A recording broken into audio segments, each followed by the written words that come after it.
The pizza box was open, cold. The cheese hardened into rubber. Candles sat unlit on the cake. And there he was, my father-in-law, slumped in his chair, staring at the door like hope had already died. Then the phone rang, a video call. My husband and his mother, basking in Hawaiian sunlight, laughing. "Have fun with the cripple," they jeered. I felt his body flinch beside me. And then he stood. His legs shook but held. He looked me in the eyes, his voice low and steady. "It's showtime. Let's make them pay." That was the moment everything changed.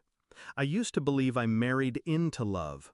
He was the man I thought would protect me, cherish me, build a life worth living.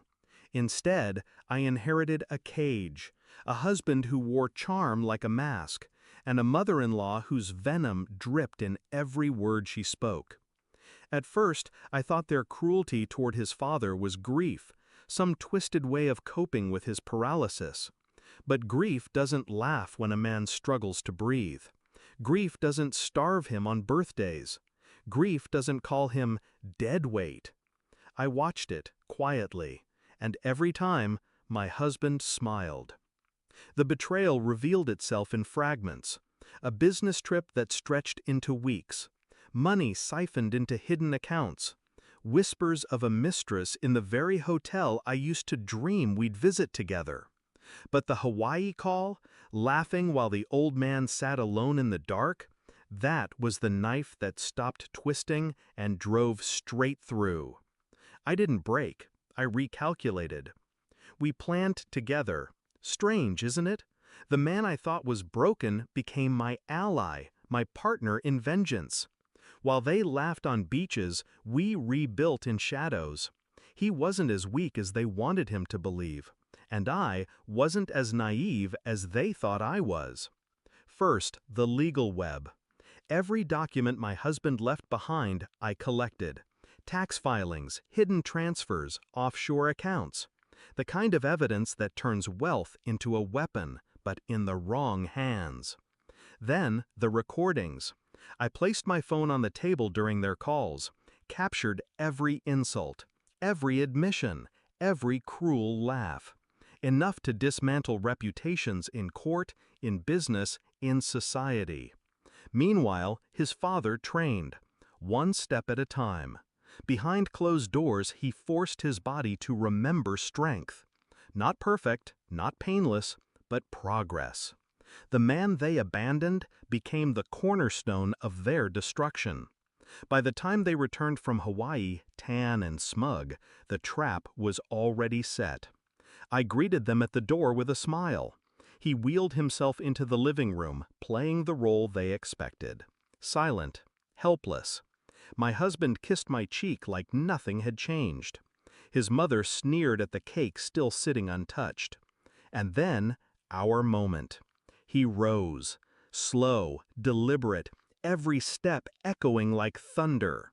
Their faces drained of color. And before they could speak, I pressed play on the recording. Their voices filled the room. Cripple, dead weight, laughter sharp as glass. I watched them choke on their own words. The fallout wasn't fast. I didn't want fast. I wanted thorough. The evidence went to the courts, to the press, to the very boardrooms that once respected my husband. Fraud, infidelity, elder abuse. It unraveled him, piece by piece, reputation by reputation. His mother? She wasn't spared. Her own words, her own laughter broadcast in every corner of the family she pretended to lead. She became a pariah in her own circle. I didn't need to scream. The recordings screamed for me. The climax wasn't a fight. It was silence. The kind that settles when power shifts, when the mighty realize they've been small all along. I looked him in the eye, my husband, stripped of everything, and whispered, "You taught me silence. Now drown in it." Now the house feels different, lighter. His father, my ally, sits at the head of the table, no longer invisible, no longer mocked. He may walk with a limp, but his presence is a fortress. My husband lives in exile of his own making. No money, no status, just the echo of laughter that once belonged to him, now played back as evidence of his downfall. And his mother? Well, she has no one left to poison. Revenge isn't about fire. It's about patience. It's about letting your enemies build their own gallows, then handing them the rope. That night, when he stood and said, "It's showtime," I realized something. We weren't just punishing them, we were reclaiming ourselves.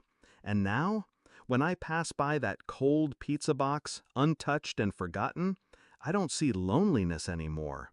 I see the beginning of their end. Because justice doesn't always wear a robe. Sometimes it wears silence. Sometimes it wears a smile. And sometimes it wears the legs of a man they thought would never stand again.